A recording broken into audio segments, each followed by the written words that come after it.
I just want to say this because this really been on my mind lately.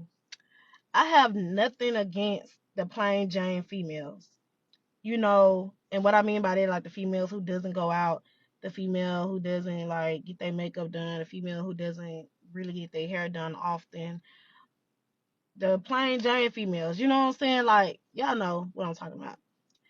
I don't have nothing against y'all, but why is it so hard for us pretty girls to come across a decent guy? It just seemed like all the guys, the good guys, always like cuff the plain Jane females.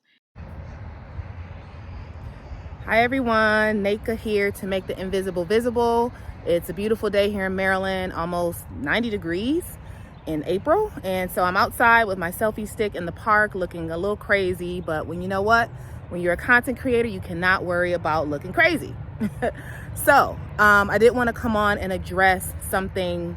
It was a post made by a young lady maybe a few months ago or so, or it might have been, several weeks or a few months ago. And she talked about being a pretty girl.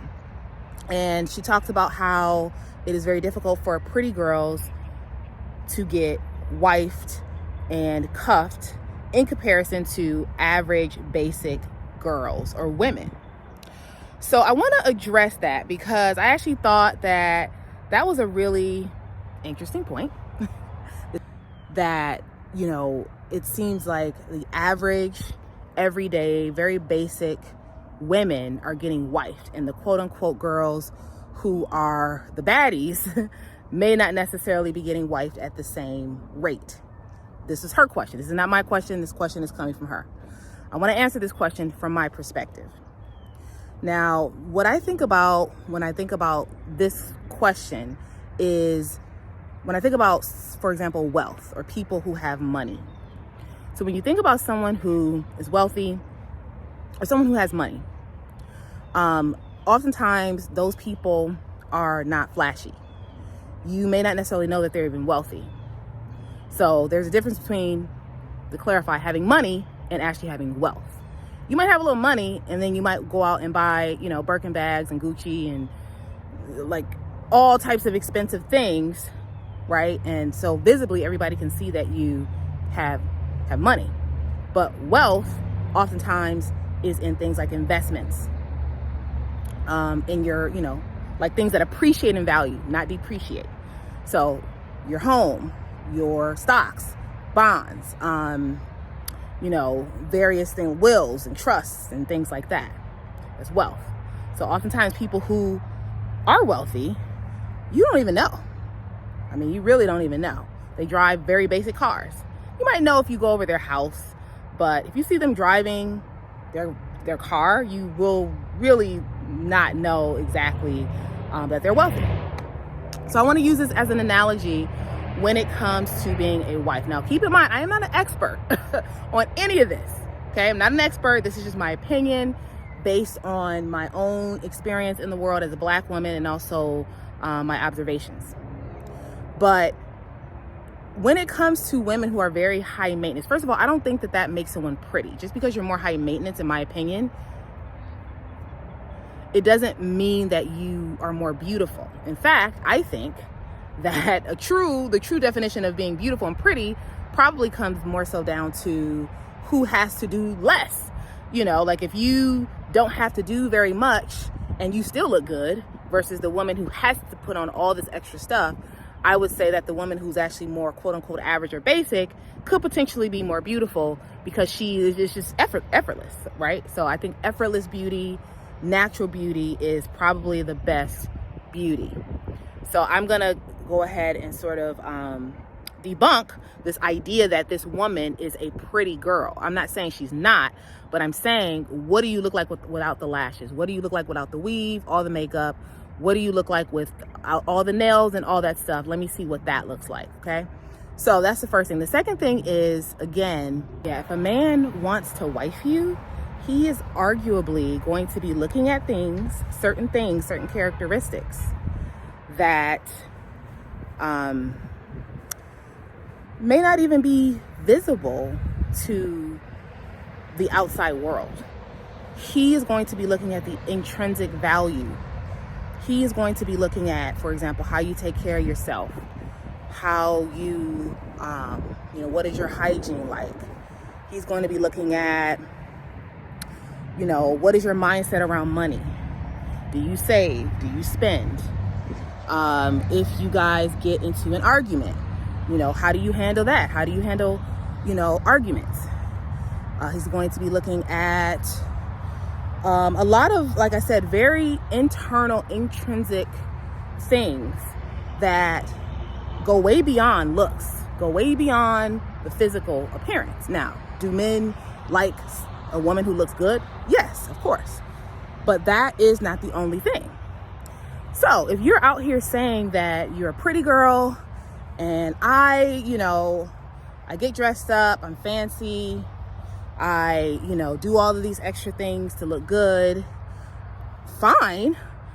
But what else is there beyond that? And how much time and energy are you spending on your exterior? Now, I am someone that admittedly, I like to take my time when I'm getting dressed in the morning and all that good stuff. I'm talking more about not necessarily just time, but also energy.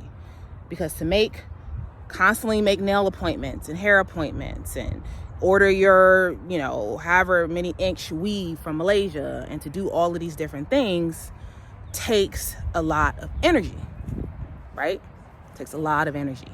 But for a woman to spend so much time, energy, and effort on those things, and then to herself put those things in the forefront and say, hey, look at me. Why am I not getting wifed? Because I have these qualities. I think that in itself says a lot about the lack of awareness of the woman, because you should know that a man like that, those things are only a fraction of what the man is going to be looking for. So think about that. Think about that analogy. Think about this idea of wealth versus somebody who just has money. Two very different things.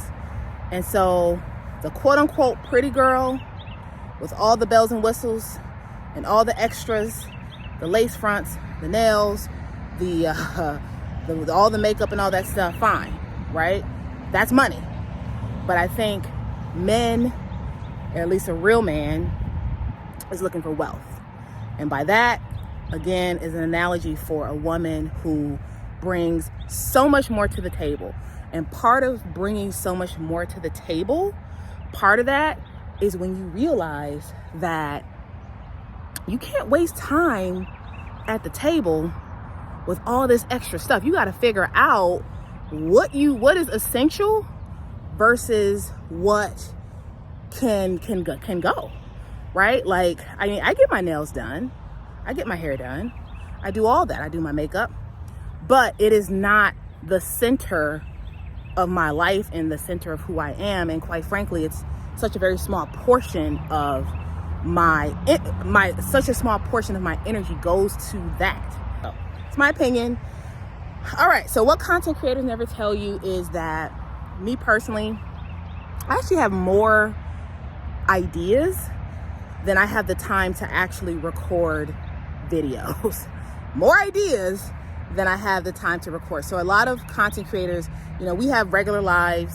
I have a job. I, do regular things, and I'll get an idea for a video, and it'll be like in the middle of me doing something important, like a work meeting, or I'm cooking, or I'm in the bathroom, or whatever, and I can't stop and make a video.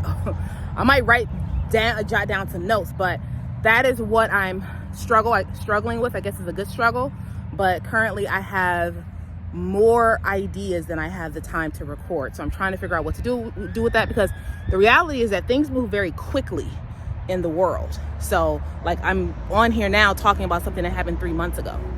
So that is, arguably a challenge, because I want to, be a little bit more timely when I have ideas and things that I want to say, but also recognizing that I really, again, as I'm talking about saving energy and conserving energy, realizing that applies to me as well, that I really only have so much time. So like, share, subscribe, comment. And as always, stay tuned for more videos. Bye.